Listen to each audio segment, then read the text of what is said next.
Oh.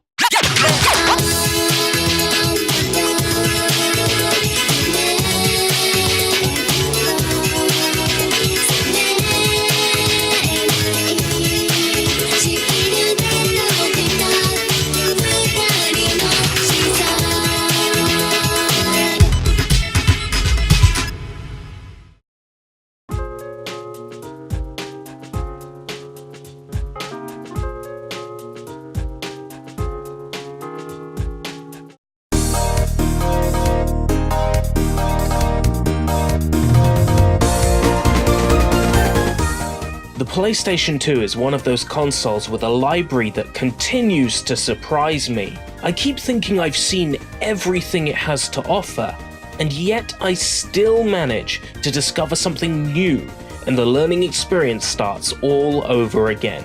I personally feel that there is no other console with a library like the PlayStation 2. The deeper you dig, the more you find. While they're not always the best at acknowledging their former hits and undiscovered masterpieces, Sony do make a number of their classic hits playable on modern systems. This even goes for the PlayStation 4 and its slow trickle of PlayStation 2 re-releases, complete with 1080p HD upscaling and trophies. This brings us to the subject of this episode. The PlayStation 2 classics are an eclectic range, with everything from rhythm titles, to fighters, to, well, JRPGs. Among these is Okage, a game which Europe never got until 2016. This is how you run a digital store. Give us stuff that's fresh and exciting. Unlike Nintendo, who keeps giving us Ice Climber. By the end of this video, I'm pretty certain the JRPG fans among you will be jumping onto that PlayStation Store to pick this up. Especially those of you in Europe who will be experiencing this game for the first time. Okage does suffer from the trappings present in games from its time. As a JRPG from 2001, it was released super early in the PS2's life, and it shows. Antiquated battle systems and rudimentary game design, yet some elements of it remain truly timeless, namely everything but gameplay. Brutally honest here, Okage is not a game you play for its gameplay, not even close. The story and characters are what raise this game to a higher level, with an astounding musical score to back it up. And the mysteries surrounding the world in which it takes place are much more fun to theorize and unravel than the game itself is to play. Okage has got this bizarro cute style like a puppet show, with big eyes and expressionless faces. The Japanese trailer even acknowledged this by putting on a puppet show. Like toys in a toy box, these characters look like something you'd give to a child to keep them occupied for a few hours. In the Japanese version and USA prototype footage, the main character had these huge eyes too, but they dialed it back for the final USA release. The stop-motion grotesque style makes Okage look like it was directed by Henry Selick. Yeah, it's got this James and the Giant Peach or Nightmare Before Christmas vibe, and I assure you these parallels have been drawn countless times, but they're definitely intentional. Look at this cliffside. Where have I seen that before? We play as a boy named Eiri, or Luca in the original Japanese, who through no fault of his own becomes tethered to a shadow with attitude problems, the self-proclaimed evil king, Stanley Hi-Hat Trinidad XIV. Or Stan for short. He likes Stan. Stan uses his newfound freedom to spring into motion his world domination plans. Plans it turns out were preordained by an unknown puppet master. So along with Stan residing inside your shadow, you go on a journey to defeat other evil kings, helping to restore Stan's power with each win. Along the way, you'll slowly build up a team just as weirdly awesome as you and Stan, including the heroine Rosalind with her trusty parasol, and Guten Kisling, a 45-year-old researcher who uses his work as an excuse to creep on pretty girls. After facing off against the first evil king, you reach Rashello, the above-water town, with a whole other town submerged beneath, suggesting the world has perhaps seen some kind of disaster prior to when everything takes place. And then not long after, you meet the Princess Marlene and her butler, Balloon. This fella, Balloon, immediately seems less than trustworthy. Almost like he has some kind of big plan to put into motion, but what?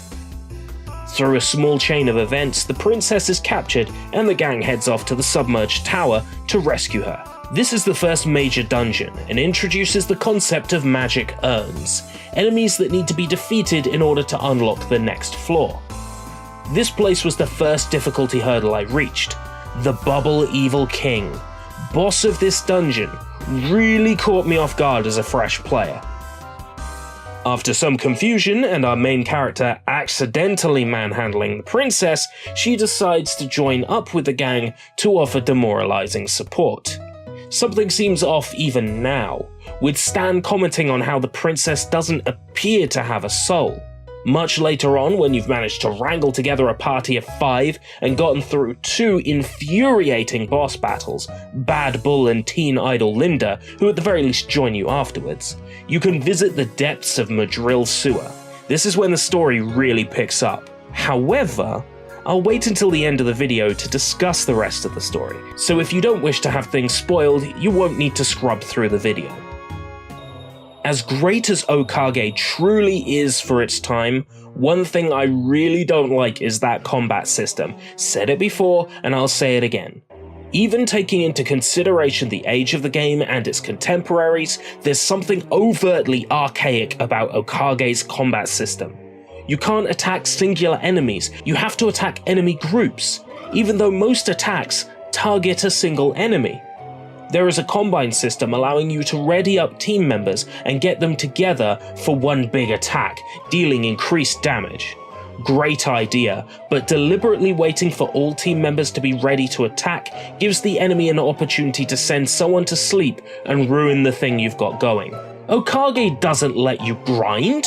Well, not in the traditional sense. Oh no, as you level up, enemies provide less experience points, so grinding just isn't possible, really. Instead, the game actively pushes you towards fighting harder enemies to level up, leading to cases where a single group of enemies can kill you in seconds, yet they only give you 40 experience points if you beat them, so you have to keep grinding ad nauseam.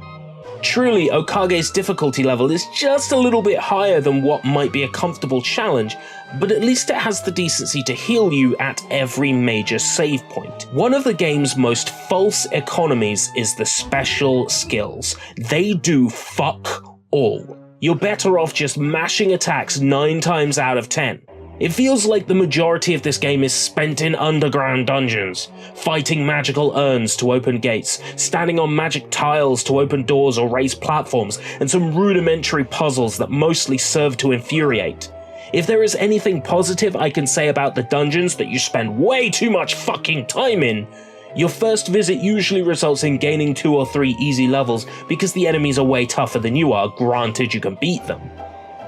This would be such a boring dungeon-crawling JRPG, nothing more than a generic romp, if it didn't have such a strong sense of identity and solid story, presentation, and soul.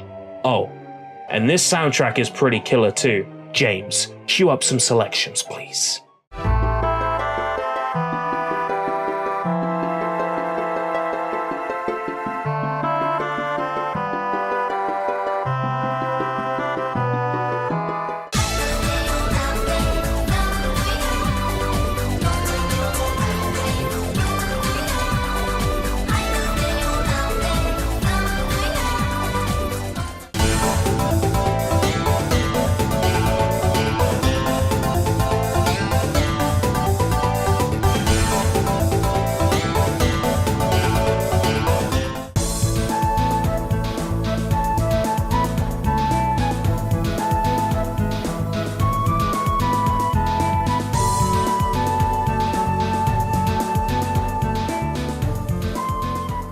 If you like Japanese RPGs and are looking for a poignant growing up story set in a bizarre world of mystique and absurdity, Okage is the game you never knew you needed, but you need it. Stylized in a way that it still pops off the screen today, with an excellent soundtrack. They just don't make games like this anymore. Let's get back to the story. Oh, huge spoilers coming up. 3, 2, 1. Just look at those spoilers, they're massive! After stepping on a mysterious panel in the bottommost level of Madril Sewer, you discover not only that you're invisible, but you're also erased from existence. Or you might as well be, because nobody notices you at all. I had a feeling while I was playing that my dialogue options didn't seem to matter, and at this point, I realized that was entirely deliberate. Everyone has been ignoring you because you're pretty much unnoticeable. The missing circus ringleader fills us in on this and tells us what we need to do to fix it. Speak up. That's right, put some more oomph in our voice and get people to notice. And so begins a particularly grueling moment of the game, going from location to location, speaking up for ourselves, and eventually our form is fully restored. Not that anybody is going to take us seriously, even after all of this. We head back to our hometown to find a shocking discovery. The Princess Marlene we knew was but a doll. A fact hinted at from the very moment we fell into her arms. Baelun, the butler, was actually Marlene's father and creator of the world. You could even say he's the real evil king in this world. He lost his daughter somewhere in this world he created, and in order to keep himself deluded that his daughter was safe, he created a doll version of her that he sent on safe, pre-constructed adventures to keep her entertained. Us, the boy, the heroine, the scholar, etc. are but characters in his daughter's adventure, created through a magic process called classification. But Airi was the outlier. Capable of his own thought and reason, a minor setback for Baelun. And how does he react? As per usual in stories like this, as the creator of the world, Baelun considers himself invincible, and even encourages us to take potshots at him. Our next destination is a very long and arduous dungeon consisting of 9 whole floors. The Deep Grave Pit. That name isn't for shits and giggles. And its name also carries significance in some other ways, as it is the resting place of a stone doll.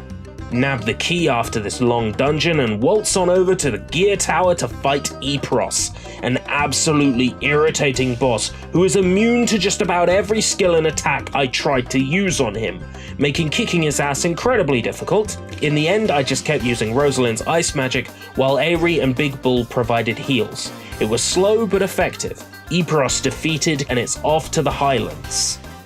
Whilst here, I managed to clip out of bounds and the game slowed to a crawl. And there was no way to clip back into bounds, and all the progress fighting the boss and reaching the Highlands was lost. Really put a dampener on my evening. Guess I'll die. Soon after, the Vampire Evil King, another formidable boss. Keep on top of those heals. I switched out Big Bull, who is susceptible to Vampire King's ice element, for Linda and her team heals, which meant having to go back to the Deep Grave Pit and level her up, since I had never used her after getting her. Whoops, it's like first time through Final Fantasy VII. Eris was rubbish with her physical attacks, so I ignored her, and then came the Temple of Ancients. That really packed in 9-year-old Matt shit. You mean I have to use this bitch? Vampire Evil King defeated. Final dungeon, world library onward. And this place is horrendous. Every enemy here is worse than anything else yet, so you might as well go back and do all the side quests you missed. All of them. The world library doesn't have floors, so to speak. Instead, it exists all on one floor but across 3 maps, so it could be the largest dungeon in the game by surface area. The central floor's minimap in the bottom left is so big, it has to pan depending on where you are. The large open areas look like they'll be a breeze, but they're not. They're filled with endless bookcases that block you off, making progress irritating. Obvious padding because this is the end game, and I think the development team ran out of time. You get to Baeloon's room, and in a last-ditch attempt to control Rosalind and Stan, he powers them up and tries to get them to fight each other, which backfires thanks to our trusty voice recorder that we were building as we played through the game. With Baeloon cornered, he turns into a giant golem. Turns out he was way easier than I expected, wrecking him on my first try. After which the main cast part ways, and our hero finally gets with the real Princess Marlene. It's a weak ending, but I'm glad it's a happy one. This was a bizarre journey that I can immediately recommend to any JRPG fans out there who want to experience a unique story and meet such a wonderful cast of characters. This has been Sushi Bites. Thanks for watching.